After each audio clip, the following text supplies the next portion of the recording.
பணத்திமிருன்னு சொல்லுவாங்க தெரியுமா? அத நீங்க பார்க்கணும்னு நினைச்சீங்கன்னா, இந்த ஃபேமஸ் யூடியூபரோட சேனல்ல போய் இந்த வீடியோ பாருங்க.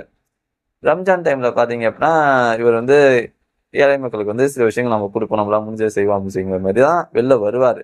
ஆனா, என்ன பண்ணியிருக்கணும், அத ஒரு ப்ராப்பரா டீம் வச்சு, அத ப்ராப்பரா அவங்க டிஸ்ட்ரிபியூட் பண்ணியிருந்தா, எந்த பிரச்சனையுமே இல்ல. இவர் அழகா ஏசி போட்ட கார்ல உள்ளார உட்காந்துக்கிட்டு, இவர் வந்து பார்த்தீங்கன்னா போறாரு. போற வழில யார் யாரெல்லாம் பார்க்குறாங்களோ குடுத்துட்டே போறாரு. ஏதோ ஒரு இடத்துல பார்த்தீங்கன்னா கூட்டமா இருந்திருக்கு. ஏன் இவருக்கு தெரியாதா? ஒரு இடத்துல கூட்டமா இருக்கு அப்படின்னா, அங்க இருக்க மக்கள் அடிச்சு புடிச்சு அந்த பொருள வாங்க முயற்சி பண்ணுவாங்க அப்படின்னு சொல்லிட்டு இவருக்கு தெரியாதா? அதே மாரி சமயத்துல இவரு அழகா கார விட்டு இறங்கி குடுத்துருக்கலாம். இல்ல அப்படின்னா கூட, சரி இங்க ரொம்ப க்ரவுடா இருக்கு. இங்க வேண்டாம்.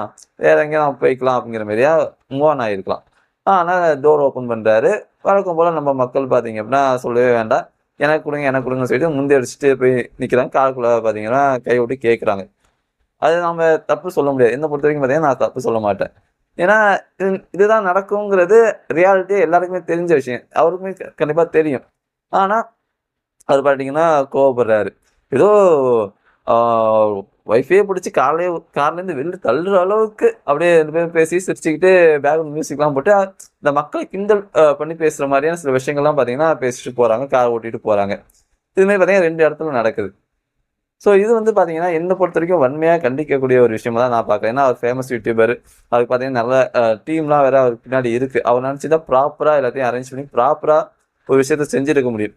ஆனா, நம்மளுடைய இப்ப இருக்கக்கூடிய சிஸ்டம் பார்த்தீங்க அப்டின்னா, யூடியூப்ல நல்லா காசு வருது. என்ன பண்ணா சம்பாரிக்கலாம்? சரி மத்தவங்களுக்கு ஹெல்ப் பண்றதையே ஒரு வீடியோ எடுத்து போட்டு சம்பாரிக்கலாம் அப்டிங்கிற மனோபாவம் தான் இப்ப நெறைய பேர்ட்ட இருக்கு.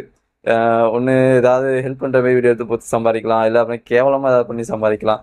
இந்த மாரியான விஷயங்கள் தான் இப்ப இருக்கக்கூடிய ட்ரெண்ட்ல அதிகமா இருக்கும் அப்டின்னு சொல்லிட்டு எனக்கு தோணுது. ஸோ இர்ஃபான் பார்த்தீங்க அப்டின்னா, இத கண்டிப்பா அவரு அவாய்ட் பண்ணி இருந்திருக்கணும். ஆ சரி ஓகே. அவரு கைய விட்டாங்க, கோவப்பட்டாரு எல்லாம் ஓகே. ஆனா அதுக்கு ஒரு பேக்கிரவுண்ட் மியூசிக் குடுத்து, அத கேலி கிண்டல் பண்ணி ஒரு மாரி பேசிட்டு வருவாங்க. ஸோ அதெல்லாம் பார்க்கும்போது ரொம்ப அப்டியே இரிட்டேட்டிங்கா வருது. ஆ ஸோ கண்டிப்பா ஃபியூச்சர்ல இந்த மாரியான விஷயங்கள்லாம் நடக்காம இருக்கிறதுக்கு நெறைய மாற்றங்கள நம்ம கொண்டு வரணும் அப்டின்னு சொல்லிட்டு நான் எதிர்பார்க்குறேன். இந்த வீடியோ பிடிச்சிருந்துச்சு அப்டின்னா, மறக்காம நம்ம சேனல் ஆல் இன் ஒன் பாக்ஸ சப்ஸ்கிரைப் பண்ணிக்கோங்க.